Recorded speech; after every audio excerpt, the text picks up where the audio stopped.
Hi, everyone. Welcome to another edition of On Oshkosh. I'm your host, Cheryl Hentz, and very happy to be joined tonight by two people who are part of an exciting project here in the city, and we're going to learn all about that project. It's called Hope Fridge, and with me in the studio is, I almost said Blake Shelton, but no. With me in the studio, with me in the studio is Lukas Shelton. He is one of several co-founders of Hope Fridge, and on the phone we have TJ Hobbs. She is another co-founder of the group, and TJ is sick.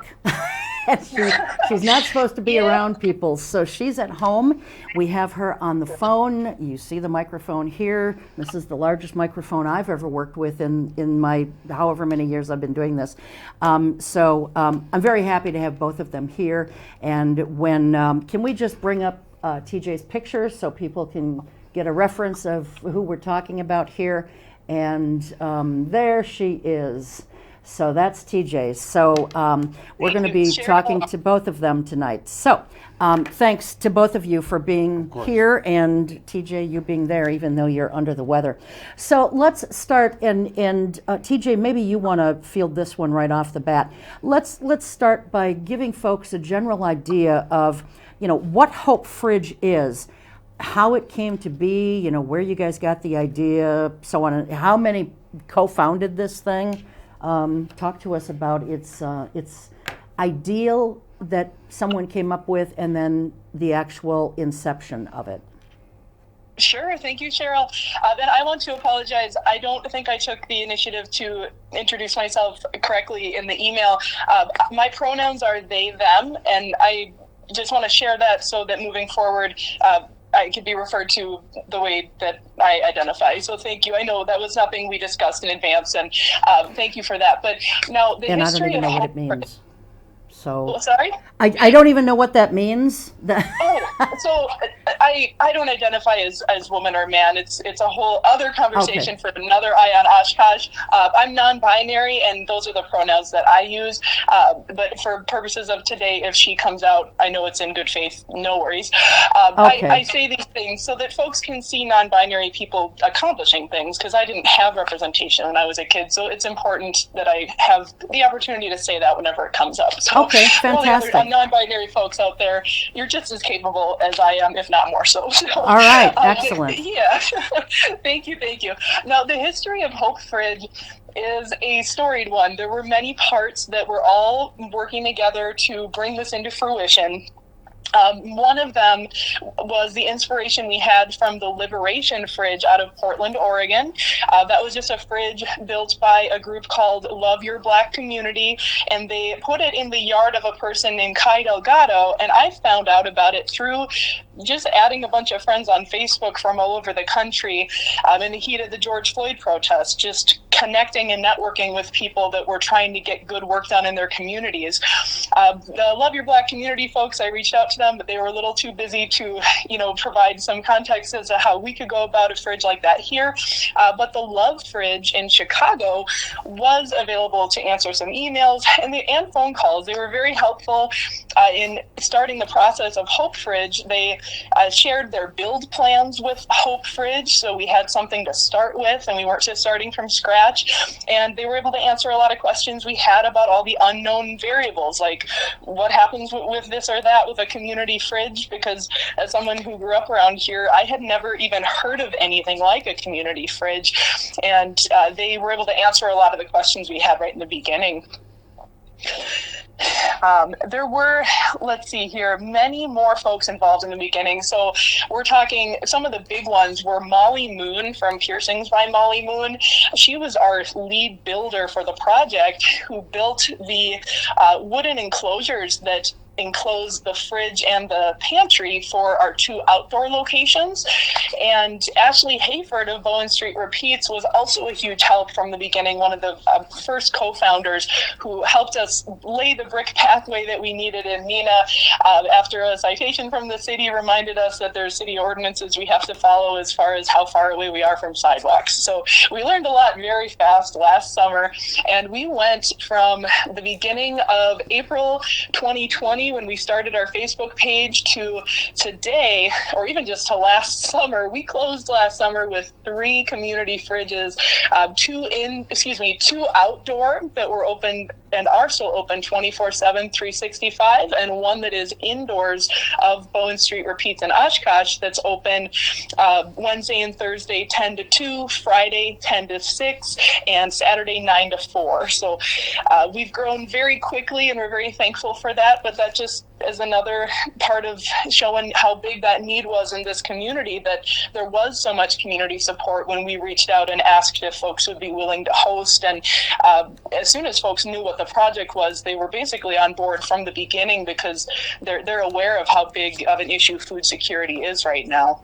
Sure. So I kind of want to find out how many co-founders there actually are. Do you know offhand, Lucas, how many you have? Going right off the top of my head, I'd say there's maybe a dozen and a half of us. Okay. We all played different roles.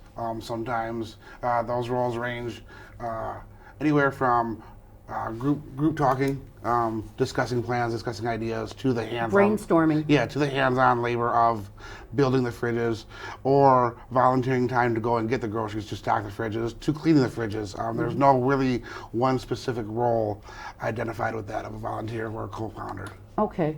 Now, on the Hope Fridge website, which it's up there right now as I speak, it is hopefridge.com, and I will say that again throughout the hour, because this program is heard on radio as well, and they don't have the benefit of seeing any of us. Thank you. So you'll be in good company then, TJ. Sure. So hopefridge.com, and on your website now you refer to something called mutual aid. Can you kind of explain what that is? Either one of you, I don't care who. I believe TJ would have a better. All right, in-depth TJ, answer. it's yours. Absolutely. So mutual aid, my understanding of it, I would want to refer to an expert who studies it and has written books on mutual aid. Their name is Dean Spade, and they're a professor, I forget in what state, but a fantastic professor who has done a lot of work with mutual aid in specifics. But mutual aid is essentially the radical act of caring for each other while working to change the world. It's pretty simple, right? And mutual, the word mutual helps kind of to define what mutual aid is, because if you think about mutual, you think, I get something, you get something. We all get something out of helping other people, even if we don't immediately understand how or see how. We're all connected, and making a difference in the lives of those who are struggling in your community is going to uplift everybody in that community. That's essentially the concept of mutual aid, which, most folks love that concept and understand and agree with that concept. They just never heard it called that before. So I definitely encourage folks to look into learning about mutual aid, because it was, again, a concept I hadn't even heard of until about last year. But it really dates back to, the Black Panther Party feeding children in schools, and just going out of your way to protect the marginalized groups and folks in your community, like just giving food to those who are hungry. I mean, one could say nearly every religion in the world does that in some way, shape, or form. Yet Hope Fridge being separate from religion, that's the thing about mutual aid, is it doesn't have any affiliation. It's more just a concept of radical love and kindness to your neighbor. Okay. So let's talk about some specifics here. Let's talk about, how serious the need for good quality food is there. How serious is this need in our community, Lucas? I would love to answer that question by going back a few years of my own life. I started my adult life homeless, and I spent time eating out of dumpsters, trash cans, asking restaurants if I could get food after they closed. And that was about a 2-3 year period of my life. And the one thing that I discovered during that time period of my life, it was hard to get help the right way. Mm-hmm. You had to meet a certain income limit. And if you made too much, or let me rephrase that, if you made as little as $5 over that income limit, all of a sudden your help went away. Yeah. If you didn't have any income at all, other avenues of help weren't available. And I found during that time period that I felt very, very alone, and it was very difficult to get on my feet. And eventually, when I got settled, I got myself a job, my own place to live. I found that a lot of people didn't have the answer to that question. They just felt that anything and everything was okay as long as they were doing something. They were more focused on the act of doing the thing rather than what the something was that they were giving. Yeah.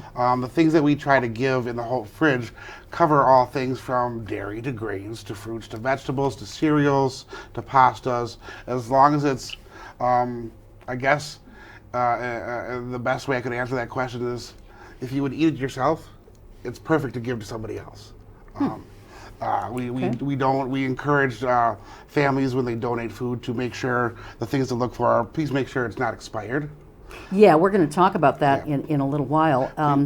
But I want to talk to you a little bit about your journey and your, I guess I'll call it evolution from being homeless to now having a home, a job, a new wife. We have to give congratulations Thank you.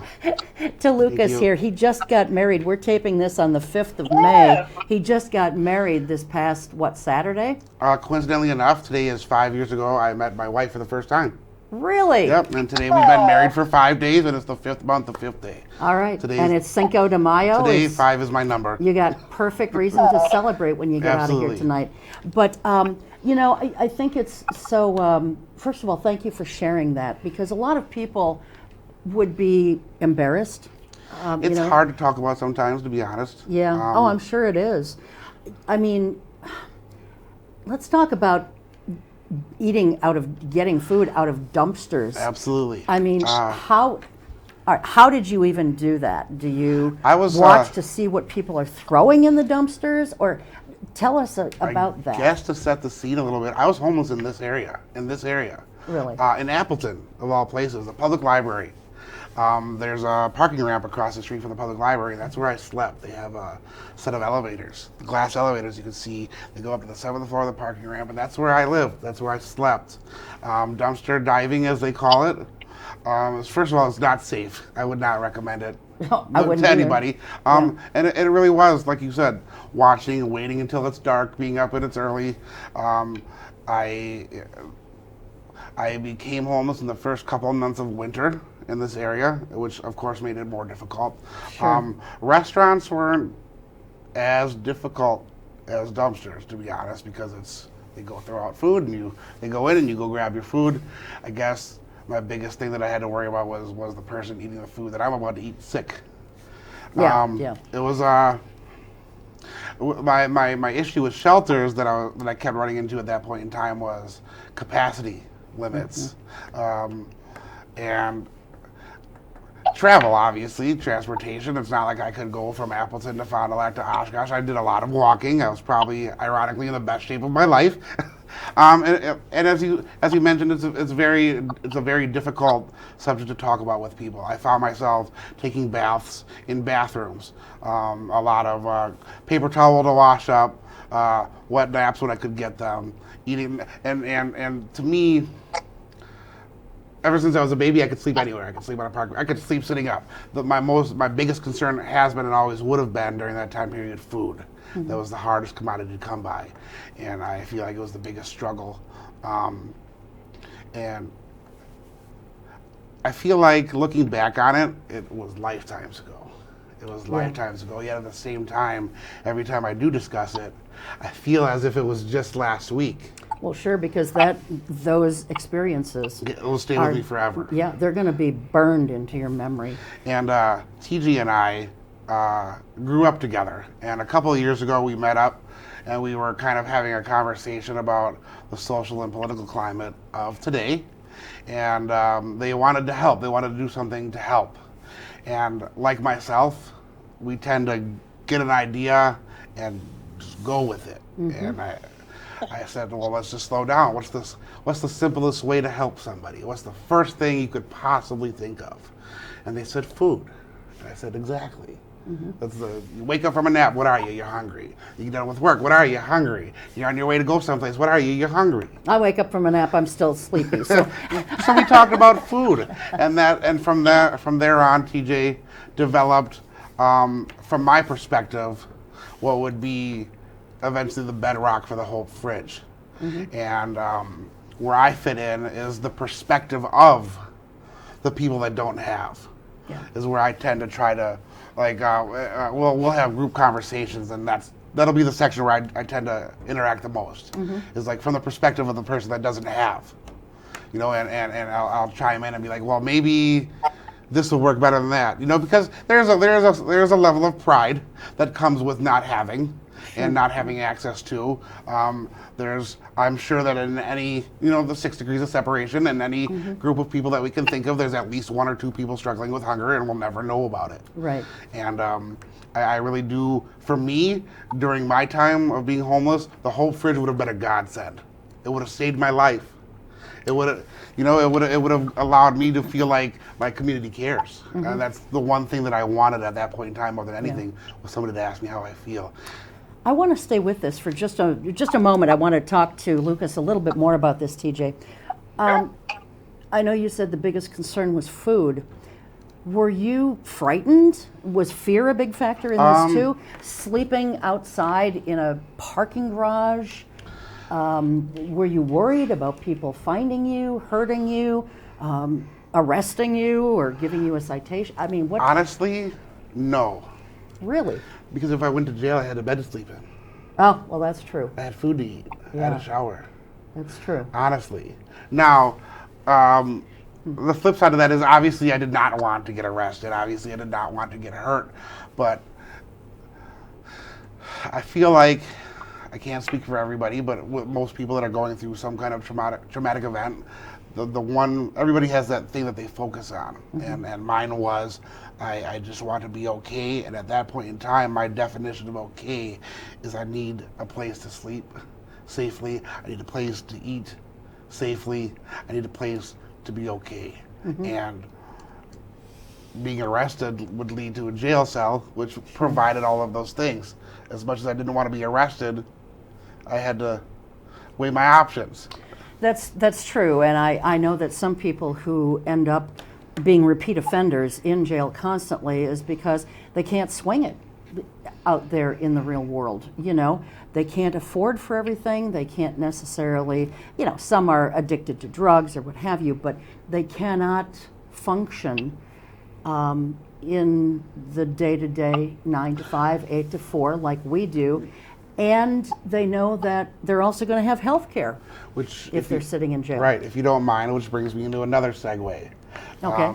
I live on a fixed income. I have mental health issues, and those of us that live on a fixed income, if you were to break down my entire income on a monthly basis, I make less than minimum wage. I make less than minimum wage.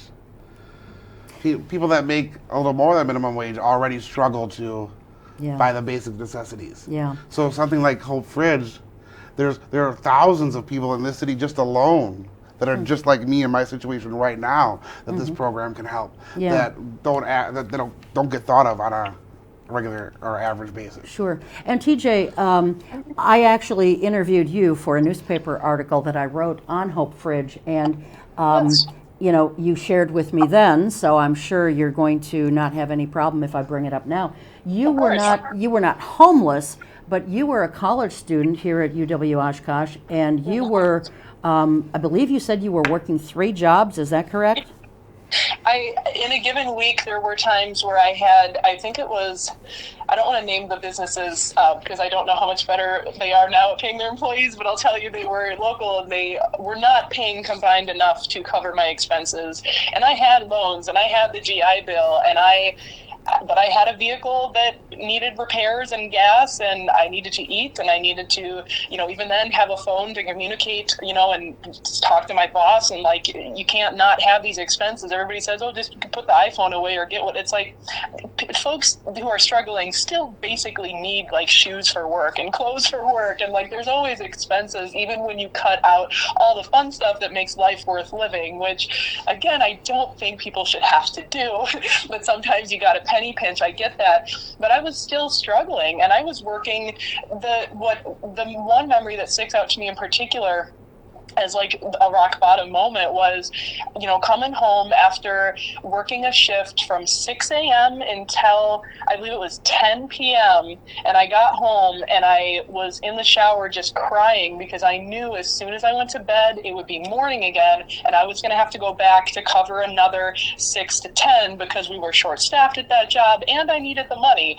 And that's no way my mental health issues were exacerbated during that time, as one could imagine, because when do I have time for any sort of, self-care or reflection? It's just not only go, go, go, but there's always that voice in the back of your mind that says, do you have enough? How are you going to eat today? How are you going to eat lunch? How are you going to fill your gas tank? And you can't work any harder because there's no more hours in the day. So there's a lot of folks sadly experiencing what Lukas experienced, but like you're saying, I know there's other folks that were like me too, experiencing, I don't even know what you would call that, because it's not, it's not homelessness, but that doesn't mean it isn't also a dire need that they're experiencing. There's so much need out there, and it comes in so many different forms. And the funny thing about me at that time is I, according to the people that, make the decisions in our systems, made enough to be able to afford everything, hypothetically. But in reality, that wasn't what my bank statement said, and that wasn't what my paycheck said. And it wasn't for lack of effort, I'll tell you that. I had no more bootstraps left. I pulled them all up. Like, what else was I supposed to do? Yeah. And that feeling will never leave me either, because I have such respect for folks who are struggling, I think, largely, or in a big way, at least because of that. I mean, because I know that you can't try hard your way out of this necessarily. I mean, there's always those cases, that you read about, but typically if you look at the fine print, it's like, oh yeah, they were living at their parents' house while they did that, or daddy had a trust fund. Like, there's always, there's always exceptions, but often there's so many folks who don't have resources that many of us take for granted that also deserve to live, and that also deserve to have a reason to want to live. And that's what we try to do with Hope Fridge, is to be, in some small way, a bright, happy place, nice colors. It looks good to go there. You feel good visiting. It's clean every time. We always try to get volunteers daily to make sure that fridge is clean. And we always want to make sure there's something in there for everybody. And we want to put nice stuff in there. We want to put stuff in there that makes them feel nostalgia for their childhood, or like gives them a smile, gives them a reason to keep going that day when everything else in their life feels like it's falling apart. Exceptionally, or especially things like, Lunchables, or like, the stuff that I couldn't afford when I was a kid. I never got to sit at the cool kids table because I couldn't afford the snacks they were trading with each other. Like, and my parents were trying the hardest they could, but that wasn't enough to cover, the cool clothes or the, the food that all my friends had. And like that right. Makes a difference, Well, yeah, absolutely. And I want to touch on something that you mentioned there, TJ, as far as, Lunchables go. Not everyone who is food impoverished has a home to go to, kind of like right. Lukas. So they don't necessarily have an oven where they can heat something up. They don't have access to a microwave where they yep. can quickly heat something up. Those things are kind of non-existent for them. Right. And I also want to address, you mentioned an iPhone. So many people will sit there and say, look at that person sitting over there. They're using EBT, or food stamps, as some people call it, and they're looking, they've got an iPhone. Look at that fancy phone they have. Well, it's nobody's business, I guess, but right. Secondly, a lot of these phones you can get for not all that much money. But more importantly, a lot of people may have gotten their phone or their car or whatever else their fancy clothes, their fancy jewelry, whatever the case may be. They may have gotten those possessions, those tangibles, when they had a good job and a really nice income, and something along the way may have happened. And so they lose their job. They're not going out buying the phone after they've lost the job right. in cases like that. So I just think that people, before they start, making those kinds of judgmental observations about people. They need to just kind of take a step back and look at all the factors that might have happened. Oh, if you don't mind, I would like to vouch for that personally. Yes, go ahead. When I was living in Appleton, I made my way to Little Chute, and was gifted the use of a phone and a vehicle. There you go. And I was still in the same situation. Now, I do agree, because you're always going to have both sides of every conversation. It is up to the individual what they do or don't do with the things around them. But you're absolutely right. I know nothing about you outside of this room, other than what you tell me. Yeah. For all I know, you could live in a mansion, or for all I know, you could live in a tiny house. But that's the beauty of it, is that we don't know. Yeah. And that's the beauty of mutual aid, is helping for the sake of help's sake. Yes. Yeah. Yes. There we And go. that's the beauty of it. I want to talk about, another thing that some people may say, and we've already sort of addressed this, but some people may say, well, why do we need this? There are churches that provide meals for people, no questions asked, that kind of thing. There's the food stamp program, or EBT as it's called. There's the food pantry, although it's just called the community pantry now, but it's a food pantry as well as, some other things. So they say, well, why do we need one more thing? There are these other things. And we sort of did touch on this before. You may be just a little bit over that criteria, and therefore would not qualify for some of these things. I guess my response to that would be, when I finally made it to a shelter, the buses run at certain times, and I finally got a job. And to get to my job, the bus would drop me off at my job an hour and a half late every day. And I had explained to my boss what my situation was. And he could have said, not my problem, the parameters of your job. But instead, he said, it's all right. I see that you want this job. I see that you need this job. And he worked with me. And it allowed me to save up the money to get out of the shelter to get my place. That's really wonderful. Kudos to him for I doing agree. that. And it's people like that along the way that said, look, I understand your situation. Regardless of how you got into your situation, I'm going to choose to help you. And it's people that are in the pivotal times that choose not to say, what about the church? What about EBT? That the churches, the food share program are the people that didn't say, what about the next person? And it's people like that that really make operations like Hope Fridge or food pantries or the things you do here impactful on the community. It's groups and organizations like that we remember. There's the saying that we might not remember what was said to us that was mean, but we'll remember the feeling and the person. The same goes for good things. I don't remember every good thing that is associated with people that helped me along my way, but I absolutely understand I didn't make it here by myself. I absolutely understand that. And to me, what drew my attention to the Hope Fridge and to this interview was that concept. There was nobody talking to me about how to be a successful adult in my home growing up. There was nobody as an adult talking to me about how to be a successful adult. Yeah. It reminds me, when we think about homeless people, I think back to, and I'm kind of dating myself here. We talked about age earlier on, kind of dating myself here, but I believe it was back when Ronald and Nancy Reagan were residing in the White House. And it was kind of like, and I know she's dead and gone, they both are, but if it was not Nancy Reagan who said this, I apologize, but I'm pretty certain it was Nancy Reagan who said it. She didn't realize that there were homeless people in this country because she couldn't see any. Well, it's kind of like out of sight, out of mind, right? Absolutely. I mean, go see something. Walk to your downtown area.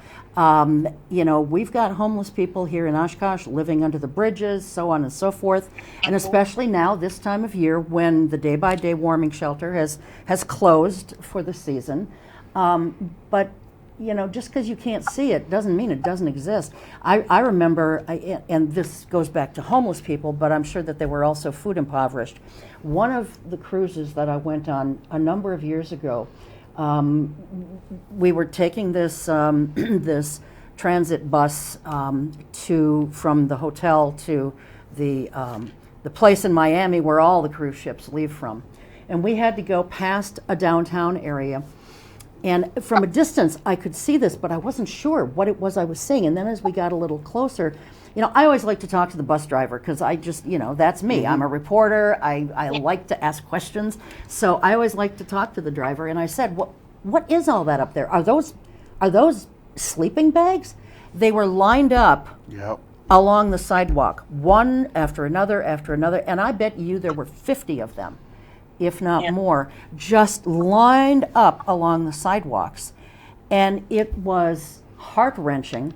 We're on our way to a glorious cruise on a big ship, and, on the way to there, we see all these people, homeless, huddled in sleeping bags, lined up along the sidewalk because there's no room in the inn, right? There's no place for them to go. And so if there's no place for them to go to sleep, then there probably is no place for them to go to fix a meal for themselves, much less keep food in a refrigerator or whatever else the case may be. So, I give you guys an awful lot of credit for starting this program. And I want to show a few pictures here before we get too far into this, because I know when you and I first talked, TJ, you were talking to me, and I'm thinking, I've been talking to this woman now for half an hour, and I don't have the first clue what this fridge looks like.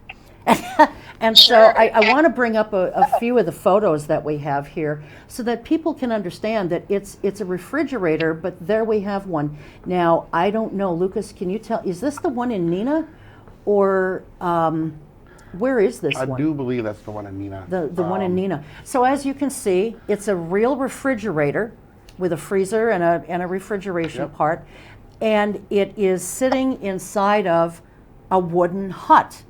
And these wooden structures house and protect these refrigerators. So I think that's great.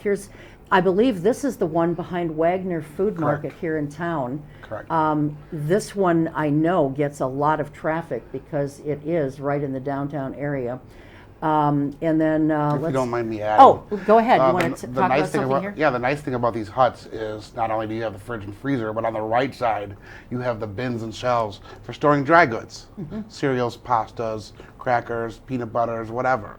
So that's the nice thing about having the other side. Yeah, and so who built? I know TJ. I know you said that Molly Moon, who was going to be here tonight but couldn't make it. So I'm really grateful that you are here and that Lukas was able to come and be here. But you said that Molly Moon was one of the ones, she's one of your lead builders. So there are people who actually construct these huts. And do they all I guess they all sort of look the same, right? They kind of have, what's the idea behind the slanted top? Good question. And yes, Molly. So Molly is one of a team of two. Her partner, Brian, the two of them together built each one of those wooden enclosures in one day. So a total of 2 days for two. Like, to see them work was incredible. They got a good flow going, and they're very professional builders. That slanted roof model. So we modeled our fridges off of the plans we got from the Love Fridge. Molly kind of tweaked them a little bit with Brian's help, and they got that changed into something that kind of, fit us in our idea a little bit better. But that slanted roof, I think it's just, style, but really it's because I would imagine like rain and snow.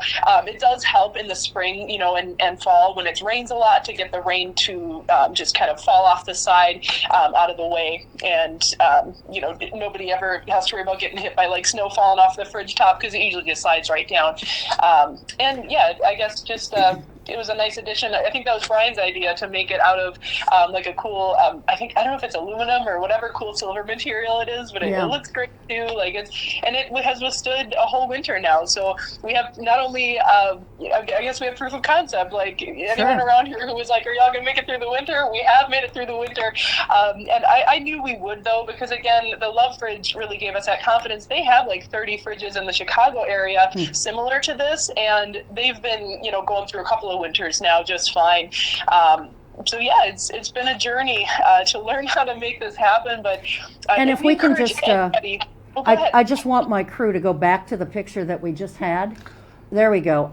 It looks like now. I think this is again subconsciously. It reminds me of a house. Yeah, it kind of does remind you of a house in a subconscious kind of way.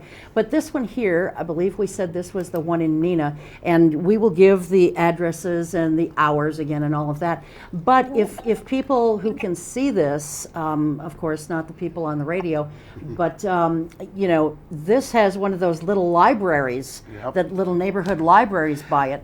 So it did. Okay, so I know here's what I sent you. And Lukas was right, that is the Neenah one, but that was our first Neenah fridge. And we had a weird kind of emergency happen last summer where the host family that we found, they loved our project and we loved working with them. But then almost a month after we got established at their address, they had a family emergency and they had to sell their house and move. So that was unexpected. But then we moved over to 160 Curtis.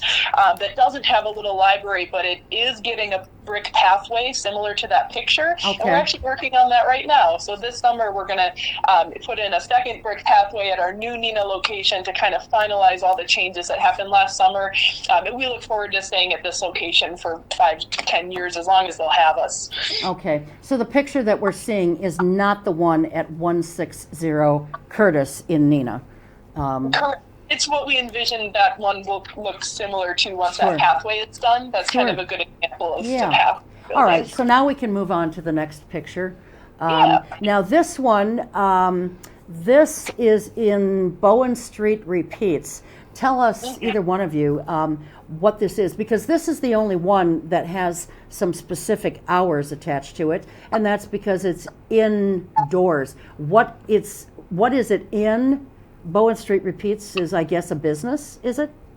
Yeah, I can talk to that. So Bowen Street Repeats is a business ran by a friend of mine. Her name is Ashley Hayford, and her husband Kevin.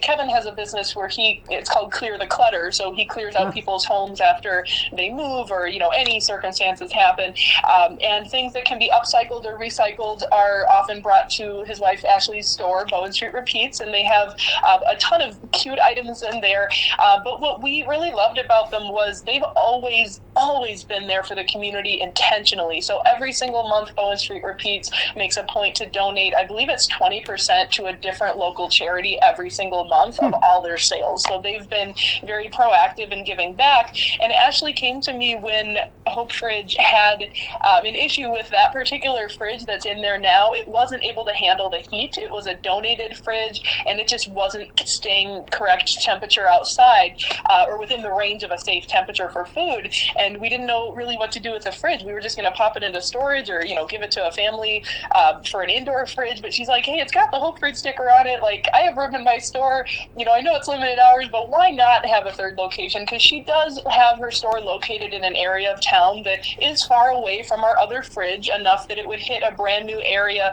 of folks in need. It's just a whole new population of folks who can get access then that might not have had it otherwise.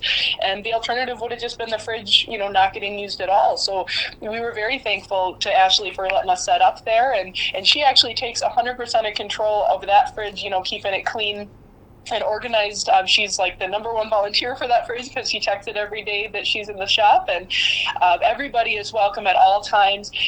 Just like our other fridges, there's no policing of the fridges. We don't care who takes how much or when or how many times you visit. We trust that people in need know best what they need, and we know if you're taking food home that you know what you need more than we do. So we're just glad we're there for you, and that includes Ashley's location. So sure. So give us the hours of Bowen Street Repeats. What are the hours there for the fridge? Yeah, so they're located at 2837 Bowen Street in Oshkosh, and their hours are Wednesday and Thursday from 10 a.m. to 2 p.m., Fridays from 10 a.m. to 6 p.m., and Saturdays from 9 a.m. to 4 p.m. Okay, so nothing on Sunday, nothing on Monday, nothing on Tuesday. Yes, so they do have limited hours, but when they're open, they function just like any of our other fridges. Same, guidelines apply. Same items available. Sometimes more, sometimes less, because every fridge is different at every time of day. But yeah, same concept, just limited hours. So if people want to, they're watching or they're listening to this show, and they want to help by by helping to stock a refrigerator. What kinds of things do you want? What kinds of things do you need? Talk to us about the mechanics of how this all works. And TJ, please correct me if I'm wrong, but I would say that we try not to do like fresh meats, things that can spoil. Okay. Relatively quickly. Obviously, deli meat is like in a sandwich is a little different. Right. Those tend to go fast, but we try not to do like fresh, like ground hamburger stuff like that. Other than that, if it can fit in the fridge, please. Okay. Please, by all means. And as TJ said, to kind of just recap, there is if you need it today or think you'll need it next week, and it's there, by all means, please take it. Okay. There's no, and I almost want to say within reason, but at the same time, without saying within reason. If you see 3 gallons of milk and you think you'll go through 3 gallons of milk the next week, take them. If it's only a gallon of milk, take it. Don't use it sparingly if you need it. Right. Right. And so we've got a couple more pictures that I want to just touch on real quickly here. Okay, now there's an example of Perfect. a fridge that is very well stocked. You've got some water, you've got, it looks like some sodas, Yep. A lot of, I'm not sure what's in the bags, but it looks like some Lunchables might be there. Seeing cans of juice on the bottom. Yes. Typically speaking, in the bags I found, that's like similar to a school lunch. Got some sandwich, bananas, apples. Not always, but that's pretty typical of a paper bag. And just in case we didn't get it before, pretty much the only thing that we try not to take are like fresh meats. Not that we don't want people to have them, but I would much rather you not get sick from spoiled meat. Yeah, although, what about if someone goes to the store and they say, well, somebody might like some hamburgers? Well, they'd have to find a way to grill those hamburgers, Correct. I guess. I've just answered my own question, so we'll just forget about that. Any questions about And questions? it also can create a big mess for volunteers if you think about it thawing out in the fridge. So, folks have done it with good intentions, but the sad thing is all of our volunteers are trained. If there's raw meat in the fridge, it goes in the garbage, and we hate doing that, but we have to for safety and because we don't want to get, meat blood all over the fridge. It becomes a big mess really fast. So please just no raw meat, period. But think grab and go, like Lukas was saying. And like you were saying, Cheryl, for the folks who don't have kitchens, that's our number one priority is the folks who don't have anywhere else to go and aren't able to drive to any other pantries. We're not here to replace other pantries. We're here to cover the people falling through the cracks primarily. However, they define themselves as that, without saying we're just for those people, obviously. Like, you don't have to be struggling seriously. Whatever you think is struggling to you is enough to qualify. There's no paperwork to fill out. There's no minimum or maximum requirement. But just, food for folks who don't necessarily have a place to go, and try to think how you would feel if you walked up without access to a kitchen and there were a bunch of canned goods there that you couldn't really eat without a can opener or a spoon or fork. Like, we take some canned goods, but we try to say, please refrain from canned goods if you can, just because, they're not usually that fun to eat, and they're hard to eat for people who don't have kitchens. Yeah. So let's look at the next picture here. And now here's the Girl Scouts. So what they did, they started this idea thinking, okay, people, they need food, but what about other things that they might need? Like women need certain sanitary napkins or, tampons or whatever the case may be, deodorant, soap, all those kinds of personal type things. And so can we go back to the previous picture? There we go. So these young gals, and there were a few others too, I think, they're from a Girl Scout troop in Appleton. They came up with this idea on their own. They took all the measurements themselves. They went and bought the lumber themselves, and they constructed this themselves with very little guidance or input from the troop leaders. And I'm sure that they talked about this with you guys before they started this. But so it is your first hygiene hut. And so let's look at their finished project now. And there it is. It's right next to the Hope fridge. And it says Hope at the top, and I can't quite make out what it says after that, but I think it says Hope Hygiene. Hope Hygiene. Okay. Yep. And so there's, Rubbermaid bins or some kind of plastic bins there with a lot of different things in it. And so I think this is a great concept. And, do you remember offhand, TJ, the troop number of these girls? It was Girl Scout Troop 2032 in Appleton. Okay, thank you. I just got to point out, Yes. this is an amazing group of girls that decided, hey, I want to do something for my community. I remember being 12 years old. I just wanted to know when my favorite TV show was on. Yeah. And when can I go, you know what I mean? I was not thinking about this at 12 years old. Well, anyone who's in scouting, I think, thinks about other things because in order to get badges and so forth, you've got to do service projects and what have you. And so I know that, but most kids, you're right, aren't thinking about that. Absolutely. And I mean, these guys, they're so forward thinking. Can you imagine at 12 and 13 if they're thinking like this? And not only that, the level of and the magnitude of the meaning behind the project. Yes. It's not like they just, for lack of a better phrase, it's not like they learned how to make a campfire. Right. They learned how to build something that gives to people that can't afford. Yes, and if they're this forward thinking and community focused at ages 12 and 13, Right. Can you imagine when they get to be 18, That's 19? a community leader right there. That's a community leader. You bet it is. They're community leaders already. Absolutely. Just young community leaders. And, they're doing more for their community than a lot of adults do. I don't I have disagree. maintained pretty much my entire adult life that if every single person donated or volunteered 1 hour a week or even 1 hour a month of volunteer time at something, what a difference this Absolutely. country and this world would be. Just 1 hour a month, but every single person doing something instead of, 20% of the people doing 80% of the work, I don't like we disagree at all. typically see. So I think that this is just a great project. Now, do you guys have thoughts about having, more hygiene huts, Hope Hygiene, at other locations? TJ? Or go ahead, Lucas. I don't know yet if we really made room for that in the docket of things we're trying to accomplish at the moment, is kind of my personal thought, but it's a great idea where it is. I know the Bowen Street Repeats actually does want to expand, and we're working on that with them. But at the moment, our current goal, and folks are going to hear more about this in coming weeks as we basically secure a landscaper. We're working on it now. We're trying to get a professional brick pathway at least started, if not fully laid, as fast as we can in Neenah. And that's because spring thaw is here, and it's, we've put some hay over the path that's become a little muddy from use, but we want to get that professionally laid and done in a way where it's wheelchair accessible. That's kind of goal number one right now.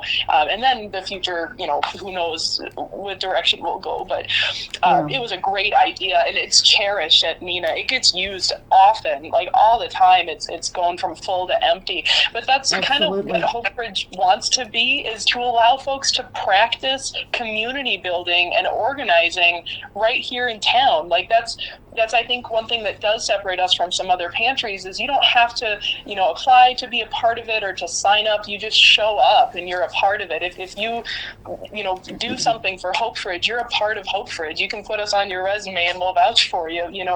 We're easy to work with, and we just want to allow communities to strengthen themselves and also just pay attention to the big structural challenges of poverty, because like you were saying, Cheryl, we only address the injustices we can see. So by being a presence and by reminding folks, folks will ask, like, do we really need one of those? And like we talked about in the first half of the show, absolutely we really need one of those. And may our presence just be a reminder that, wouldn't it be nice to have a world where we didn't need this in our community? But for now, that's, what we're trying to be, is that source for folks who need it. Do we have any more pictures? If it's all right, I'd like We've ended the pictures. Okay. If it's all right, I'd like to elaborate a little bit ahead. more on your question, on what you were saying. In a year or two, or 3, or however long, I would absolutely love to see a hygiene hut next to every Hope Fridge, because I might struggle with food, but my sister might struggle with feminine hygiene products, and that's just my opinion. And I would like to see it. I thought it was a great idea. I thought it was amazing that this group of children got together, and as we mentioned, that's for a group of kids. Yeah, that's a huge project. So I mean, personally, yes, to me that'd be a great idea. Absolutely, and but as TJ said, right now we started with what we're doing. We'd like to kind of master what we're learning first, and if time allows, and resources allow, go from there.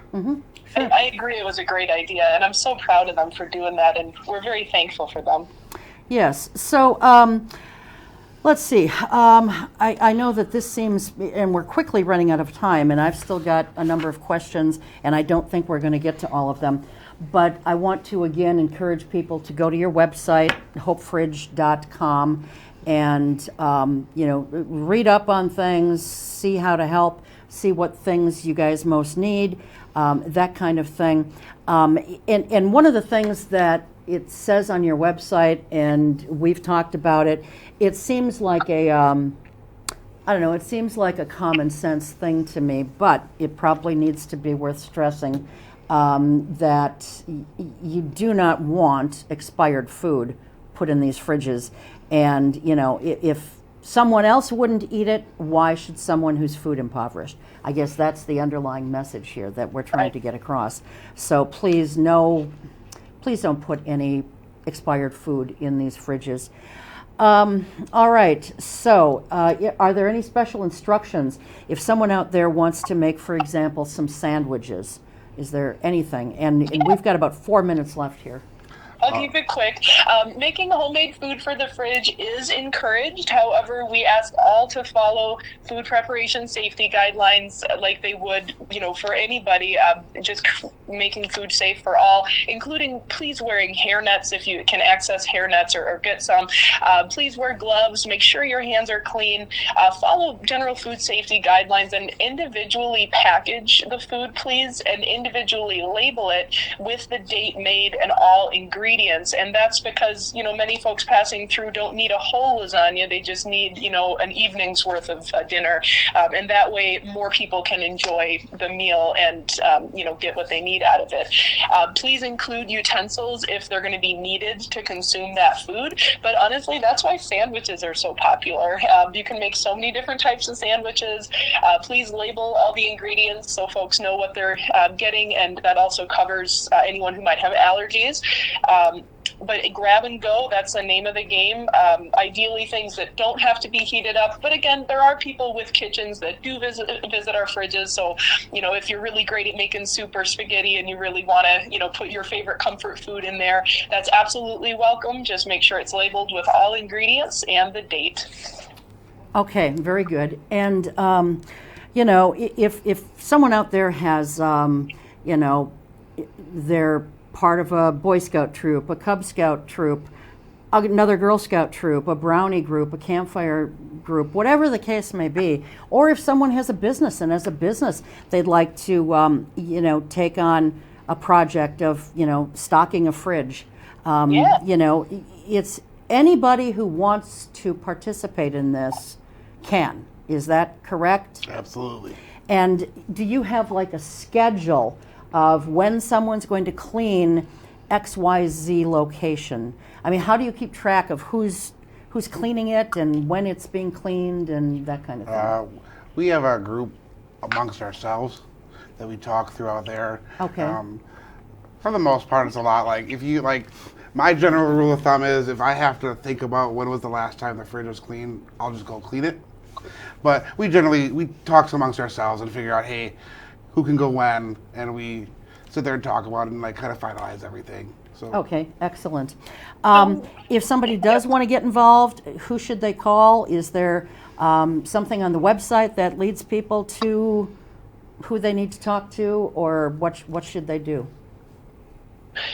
If someone wants to volunteer to be a fridge manager, which is what Lukas was saying, the folks who clean the fridges, you can sign up for that on our website, but you don't have to sign up to clean the fridge. You can go and do that anytime.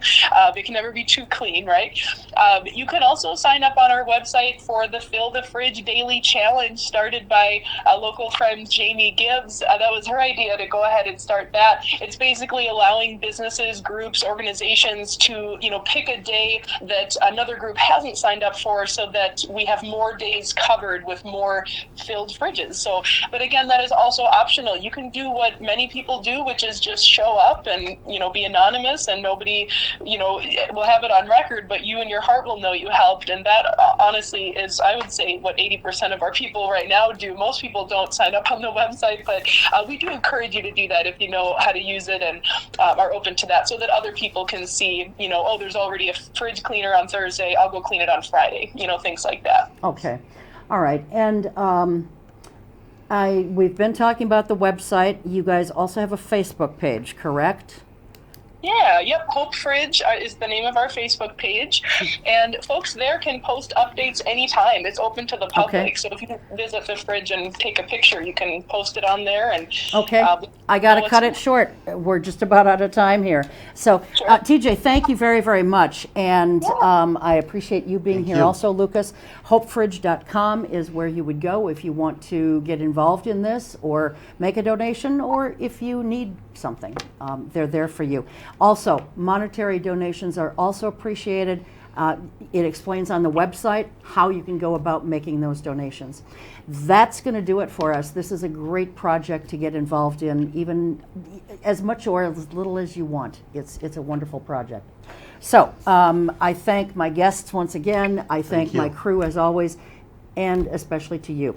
We will see you next time. Until then, take good care. Keep your eye on us. We've got our eye on Oshkosh.